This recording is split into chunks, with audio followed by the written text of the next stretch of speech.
happening, YouTube?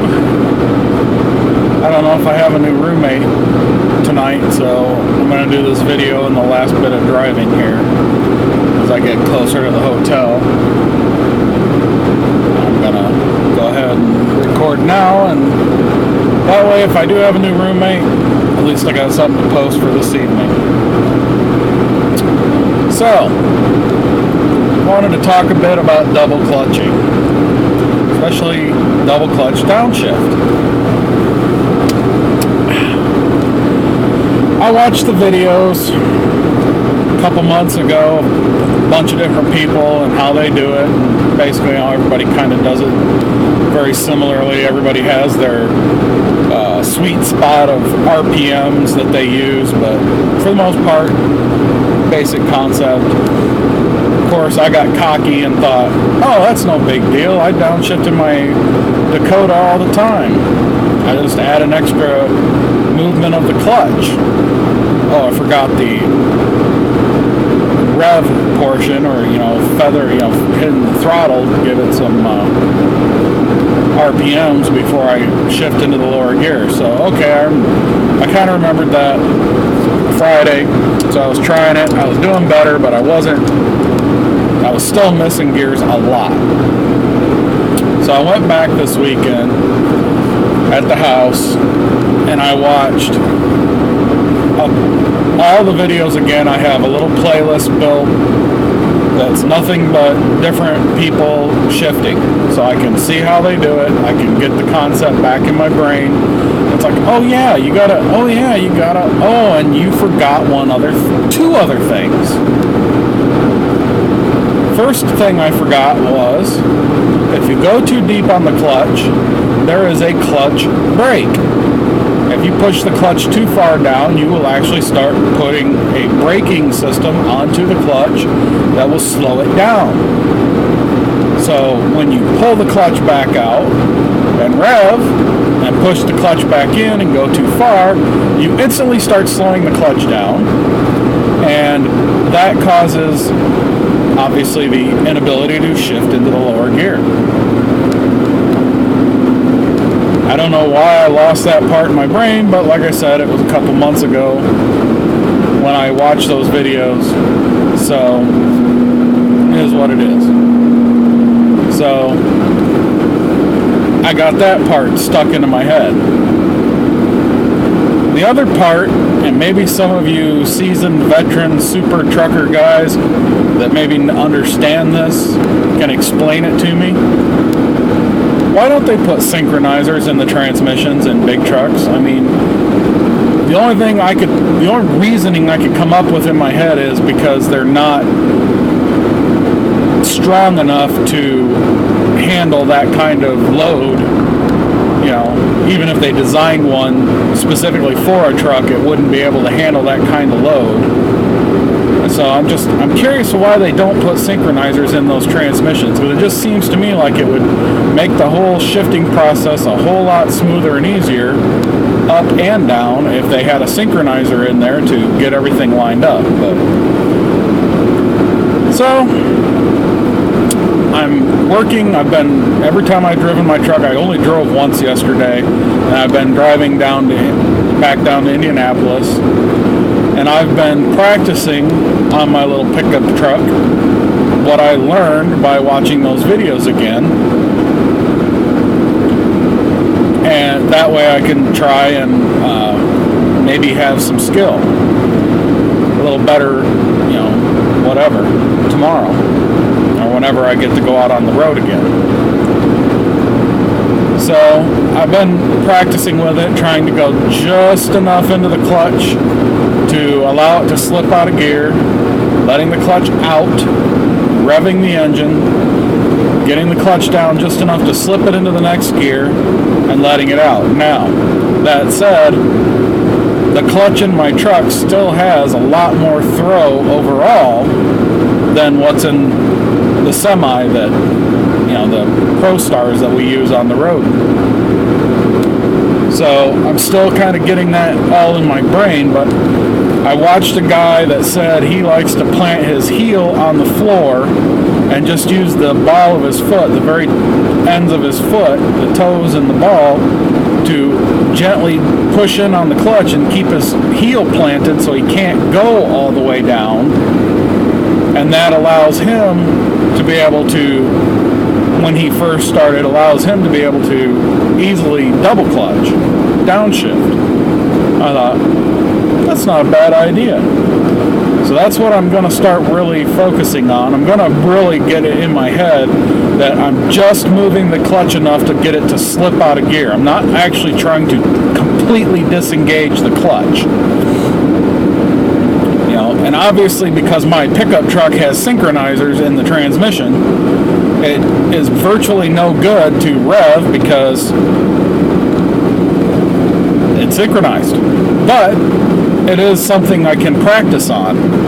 I tried to get a hold of someone I know that has a truck that trucks all the time. I haven't talked to him for a while, but I never heard back from him, so he's got his own life, and I understand that. It's not a huge deal. I kind of wish we could have hooked up. I haven't seen him for a long time, so I'd like, just be like, hey, what's up? But I just shot him out there and asked him because, you never know if you don't ask.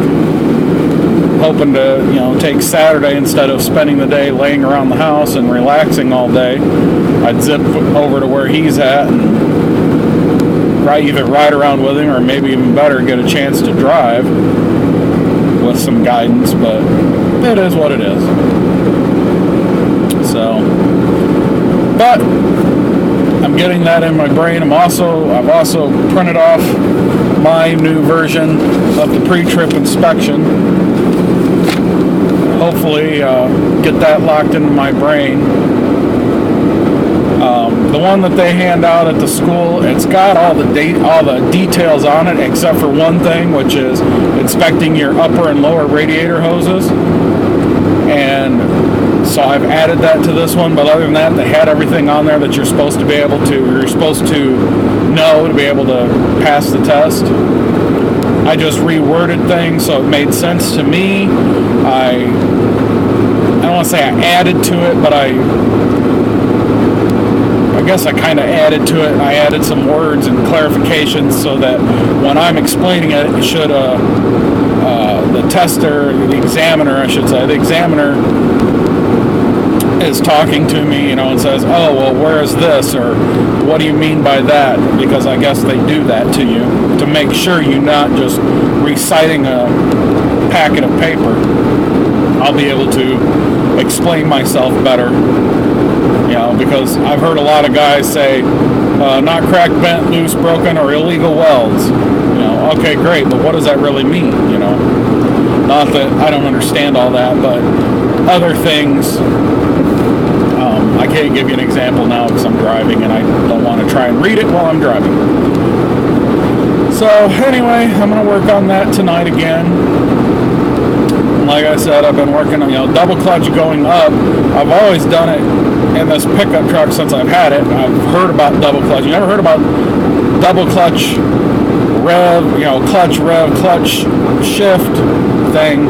I never knew about that. I knew about double clutching because years ago my dad had a Ford pickup that the transmission or the synchronizer was going out in it, and he used to double clutch to shift in it, but he never revved either. So I didn't really think anything about it or didn't know anything about it. But ever since I've had this pickup truck, because this pickup truck's got 198,000 miles on it, as you saw in that one of those last videos. It's got 198,000 miles on it, and as far as I know, it's the original transmission and the original motor that came with the truck. So, and I don't know that it's ever been rebuilt or anything. And I do know that sometimes when it's always stiff going in and out of gears, and I found that right away that double clutching seems to really help it slide in and out of gears, especially getting into first gear and getting out of second gear, getting into second gear. For some reason that channel or whatever is not working well. So the double clutching thing seems to be helping that. It could be my imagination. Don't really know, don't really care.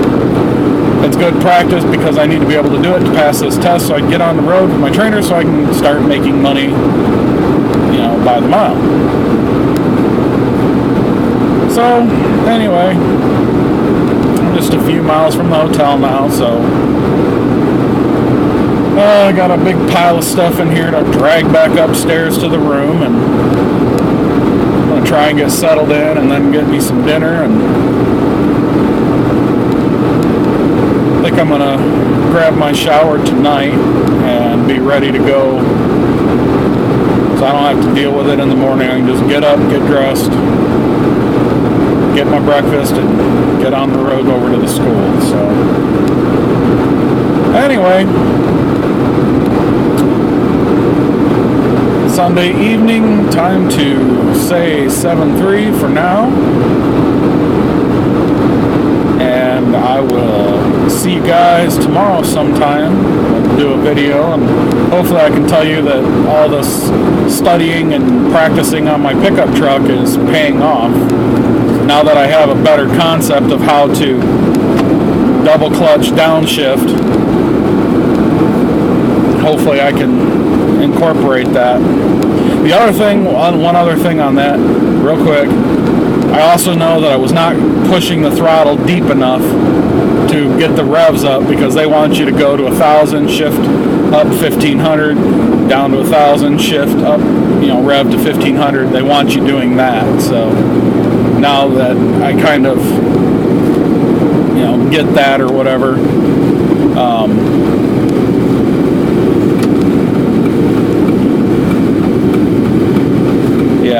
so anyway, is it going to stall? Nope, it's going to stay running. Ever since the speedometer started working this afternoon, it's been running fine. This morning on the way to church and on the way to lunch and all the stuff I did before I left to come down here, when the speedometer wasn't working, every time I started to get close to coming to a stop, you push in the clutch to come to a stop, the dang truck would stall. I'm sure that has everything to do with the speedometer not reading the data properly, because there's no data going to the computer, and it's freaking the computer out because RPMs are going up, going down, and just, the computer's like, what the heck's going on? Anyway, now I'll say 7.3s again. I promise I'm going to go this time and not bore you anymore with all my life's whatever. So, we'll see you guys tomorrow. I'm out.